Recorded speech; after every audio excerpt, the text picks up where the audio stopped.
Assalamualaikum warahmatullahi wabarakatuh. Waalaikumsalam. Dari pemaparan Ustadz tadi, saya sedikit menyimpulkan bahwa kenakalan seorang anak itu berarti tidak selalu hadir atau datang dari anak itu.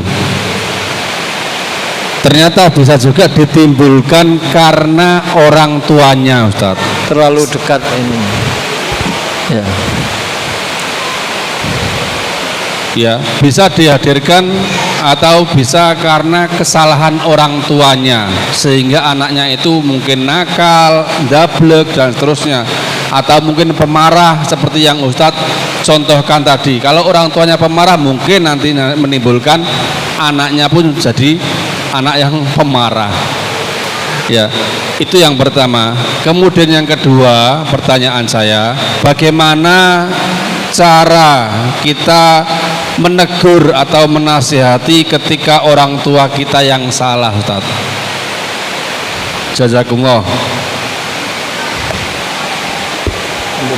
Pertanyaannya yang pertama.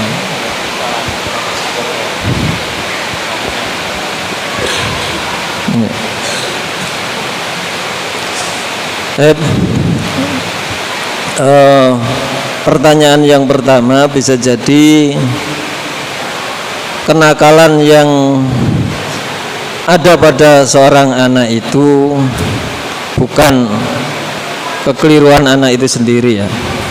Bisa jadi adalah juga kesalahan orang tua, ya. Ya, bisa jadi seperti itu jawabannya, ya. Bisa jadi juga tidak, bisa juga memang pengaruh daripada lingkungan teman. Karena teman ini, ya, kadang-kadang lepas kontrol, ya. Orang tua tidak tahu, tidak ngerti, tiba-tiba anak itu melakukan suatu pelanggaran-pelanggaran tertentu, ya, misalkan merokok, ya toh, atau nonton film, ya. Ini ternyata pelanggaran ini didapat karena diajak sama temennya, karena pergaulannya, ya. Sehingga anak ini melakukan satu kesalahan, kekeliruan, ya. Kadang sampai berkali-kali tidak terdeteksi, tidak diketahui, sehingga sampai parah, dan ada yang kemudian langsung diketahui dan bisa diselesaikan dan, ya, bisa dikontrol kembali, ya. Bisa jadi memang kesalahan daripada orang tua sendiri sehingga anak itu menjadi nakal. Maka perlu selalu sebagai orang tua selalu mengevaluasi dan tidak bosan-bosannya untuk memperbaiki diri hingga anak itu menjadi anak yang berhasil sesuai dengan yang diharapkan oleh orang tua, ya. Maka di dalam sebuah hadis itu Rasulullah SAW, ya, menjelaskan bahwa almar'u ala dini khalilihi. Seseorang itu memang sangat terkait dengan siapa temannya, siapa yang menjadi teman pergaulannya, ya.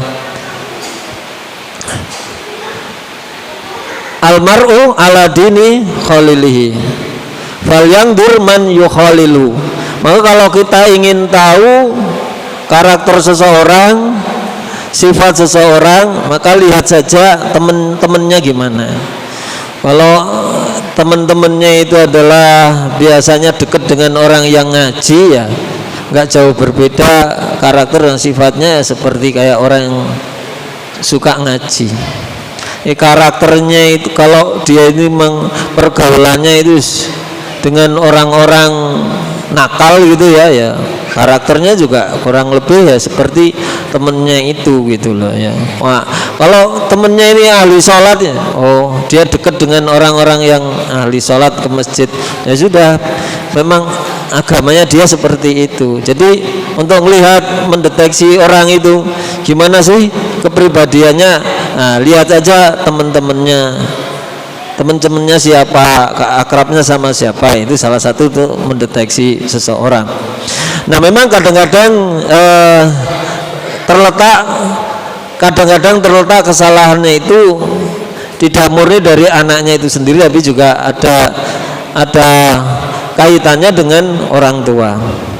Nah yang kedua, ketika orang tua itu keliru, salah, ya diingatkan. Siapa yang mengingatkan? Ya siapa saja yang mengingatkan, bisa juga keluarganya sendiri, bisa juga temennya, bisa mana lah, gimana caranya? Caranya menasihati ya dengan cara yang baik, tidak menjatuhkan di depan orang banyak, bisa dipanggil empat mata, bisa diberitahukan dengan cara yang baik-baik. Ya intinya adalah cara-cara yang bijaksana, tidak menjatuhkan di depan orang banyak. Itu nasihat yang dilakukan dengan cara yang ikhlas, tanpa neko-neko, tanpa aneh-aneh. Itu berarti memang menasihatinya dengan ikhlas. Menasihati yang memang tujuannya ada tujuan yang lain, ya biasanya yaitu tadi ya dengan mencemooh, dengan mencela dan lain sebagainya, tetap dilaksanakan. Dalam menasihati seseorang itu harus dengan ikhlas lillahi ta'ala, tidak ada maksud apa-apa kecuali untuk kebaikan bersama dan semata-mata untuk menjalankan surat wal asri itu, illal ladzina amanu wa amilus solihati wa tawassaw bil haqqi wa tawassaw bis sabr.